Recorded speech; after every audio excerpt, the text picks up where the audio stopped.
2024 లేదా 25లో డిగ్రీ లేదా బీటెక్ చదివారా? సాఫ్ట్‌వేర్ జాబ్ కోసం ఎదురు చూస్తున్నారా? అయితే కోడ్ జ్ఞాన్ 100 డేస్ కోర్సులో చేరండి, జాబ్ సాధించండి. నమస్తే విజయ పెద్దన గారు. నమస్తే ఉషా. భార్యాభర్తల జీవితం అనేది నూరేళ్ల పంట అని చెప్తూ ఉంటుంటారు. వివాహ బంధం అనేది ఒకరికొకరు తోడుగా ఉండాలని నిశ్చయించాలని కూడా చెప్తూ ఉంటుంటారు. కొన్ని సందర్భాల్లో మనిషి అనుకోని సందర్భాల్లో చేజారిపోతూ ఉంటుంటారు. చాలామంది చిన్న వయసులోనే ఒంటరి లైఫ్ని లీడ్ చేయాల్సిన పరిస్థితి వస్తూ ఉంటుంది. రియాలిటీని ఏ విధంగా యాక్సెప్ట్ చేయాలి అంటారు, ఏ విధంగా ముందుకెళ్లాల్సిన పరిస్థితి వాళ్ళకు ఉంటుంది అంటారు. అసలు చాలామంది ఒక సిచ్యుయేషన్ దగ్గరే ఆగిపోతారు. ఇంకా మనిషి దగ్గరే రిగ్రెట్స్తోనూ కొంతమంది ఇంకా నా లైఫ్లో ఇంకేం లేదనో అనుకుంటూ ఉంటారు. మనం ఏం చెప్పొచ్చు అంటారు? ఫస్ట్ ఆఫ్ ఆల్ అసలు అట్లా పార్ట్నర్ని అంటే ప్రియమైన వ్యక్తిని జీవిత భాగస్వామిని కోల్పోవటం అనేది అసలు చాలా వాళ్ళకి దురదృష్ట సంఘటన, వాళ్ళకి అత్యంత బాధాకరమైన విషయం. ఇకపోతే చిన్న వయసులో పోయినా పెద్ద వయసులో పోయినా బాధే. సో ప్రతి వ్యక్తికి దాన్ని తీసుకోవటం, అందులోంచి బయటపడటానికి వాళ్ళ మనస్తత్వాలను బట్టి టైం పీరియడ్ అనేది మారుతూ ఉంటుంది.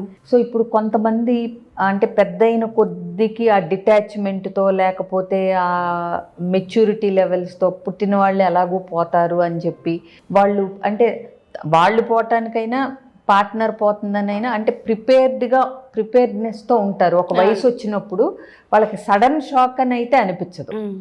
కాకపోతే బాధే. కాకపోతే చిన్నాళ్ళు పెద్దాళ్ళు ఆ చావుని ఆ కోల్పోవటాన్ని చూసే దృష్టికోణంలో మార్పు ఉంటుంది. సో కొంతమంది ఏంటంటే ఇక దాన్ని తీసుకోగలుగుతారు, చిన్నాళ్ళైనా పెద్దాళ్ళైనా. కొంతమంది ఎంత ప్రిపేర్డ్గా ఉన్నా అసలు ఇక భార్య చనిపోతేనో లేకపోతే భర్త చనిపోతేనో మిగతా జీవితాన్ని అసలు ఇక నిస్సారంగా నిర్వేదంగా ఇక అసలు ఎందుకు ఉన్నానురా బాబు అన్నట్టుగా జీవిస్తూ ఉంటారు.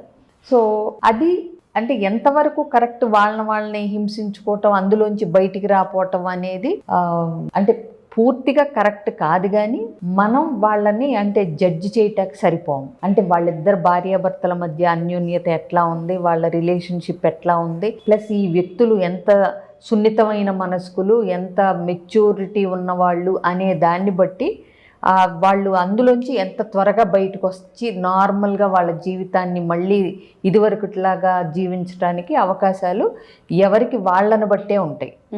ఇప్పుడు మనం కొన్ని వీడియోలు చేసాం. అంటే 40లో 50లో ఉన్నాళ్ళు కూడా భార్య భర్త ఎవరో ఒకళ్ళు లేనప్పుడు మళ్ళీ పెళ్లి చేసుకుంటే బాగుంటుందా, ఎవరన్నా ఏమన్నా అంటారా, చేసుకోవచ్చా మేము ఇప్పుడు అని అడిగిన వాళ్ళు కూడా ఉన్నారు.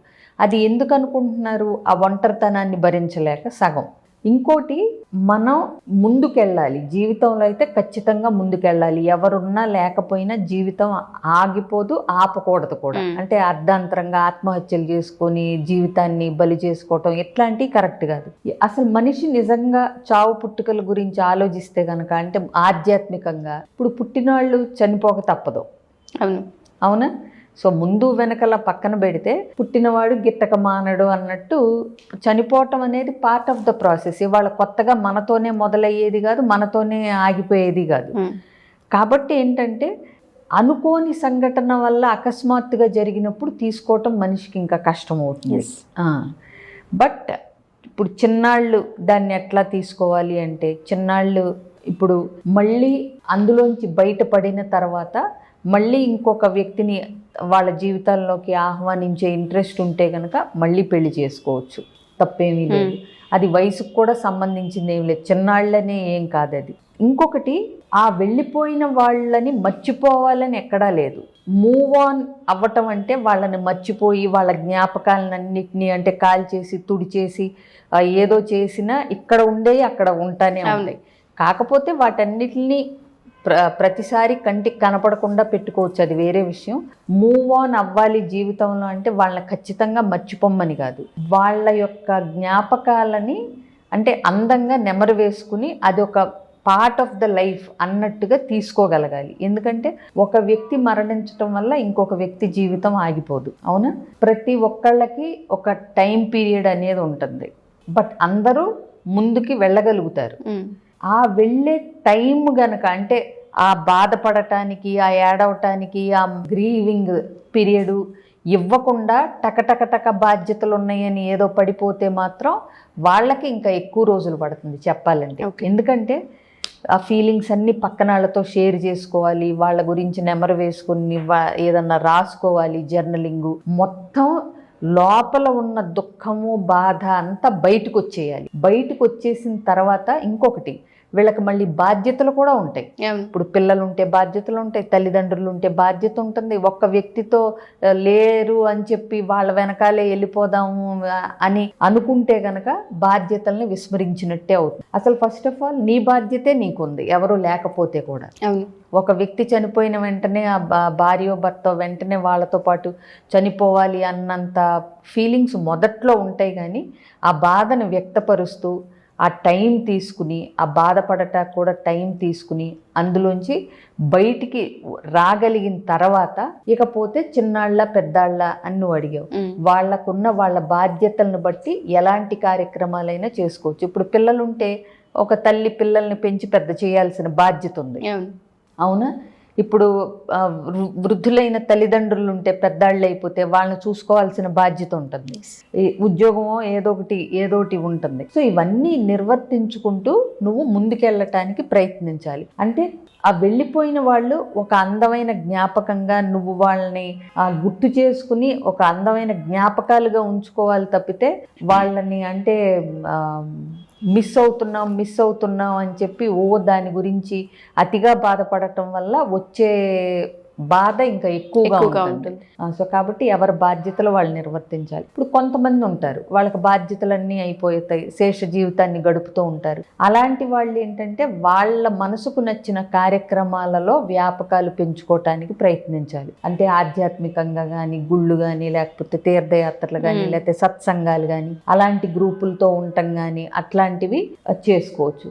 అలాగే కొంతమంది ఆర్థికంగా చక్కగా వెల్ ఆఫ్ ఉంటారు, వాళ్ళైతే సామాజిక కార్యక్రమాలు, చారిటీ ప్రోగ్రామ్స్ ఇట్లాంటివి చేసే గ్రూపుల్లో జాయిన్ అయితే ఏంటంటే వాళ్ళకి ఎప్పుడు ఏదో ఒక వ్యాపకం ఉండేలాగా వాళ్ళు ఏదో ఒకటి అంటే పనులు ఉంటాయి కదా, ఇవాళ అక్కడనో లేకపోతే ఇక్కడికనో, ఈ అనాథాశ్రమం కనో ఆ వృద్ధాశ్రమం కనో ఏదో ఒకటి వాలంటీర్ చేయటమో ఇట్లాంటివన్నీ చేసుకోగలగాలి. అలాగే హాబీస్ ఏదన్నా ఉంటే వాటిల్ని మళ్ళీ అంటే ఇదివరకు పనుల్లో పడిపోయి తీరిక లేకుండా ఉన్న చిన్న చిన్న సంతోషాలు, హాబీస్ ఏమన్నా ఉంటే కుట్టుకోవటం కానీ, పెయింటింగ్లు కానీ, ఆర్ట్ కానీ, ఏదైనా పాటలు పాడటం కానీ, మ్యూజిక్ కానీ, వేణో గిటారు, అసలు వాళ్ళకి ఏది ఉంటే అది.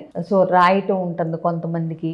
సో ఇలాంటివి ఏదైనా సరే మళ్ళీ వాటిల్ని బూజు దులిపి మళ్ళీ వాటిల్ని మొదలుపెట్టి వాటిల్ని అంటే ఏదో వాటి ద్వారా ఏం సంపాదించక్కరా, నీ మనసుకు ఉల్లాసంగా నీకు టైం కొంచెం సేపు గడిచేలాగా ఇట్లాంటివి. అలాగే ఒకళ్ళిద్దరు బాధ్యత తీసుకుని వాళ్ళ అంటే చదివించటం కానీ, ఏదన్నా వాళ్ళకున్న ఆర్థిక స్తోమతను బట్టి. అంటే లైఫ్ని ఒక పార్ట్నర్ని కోల్పోయిన తర్వాత కూడా ఏ వయసులో అయినా సరే కంటిన్యూ ఖచ్చితంగా చెయ్యొచ్చు. ఓకే, అది ఎలాగో తెలియకపోతే ఇబ్బందులు వచ్చే అవకాశం ఉంటుంది, తెలుసుకునే ప్రయత్నం అయినా చెయ్యొచ్చు. సో కాబట్టి జీవితం ఒక దగ్గర అయితే ఆగిపోదు. ఇంకొకటి నిజం చెప్పాలంటే ఒకళ్ళు లేకుండా ఇంకొకళ్ళు బ్రతకలేరు అనేంత నిజంగా మనం స్పిరిచువల్గా కనుక ఆలోచిస్తే బ్రతకలేకపోతున్నాం అనే భావనలో నుంచి కూడా బయటికి రావచ్చు.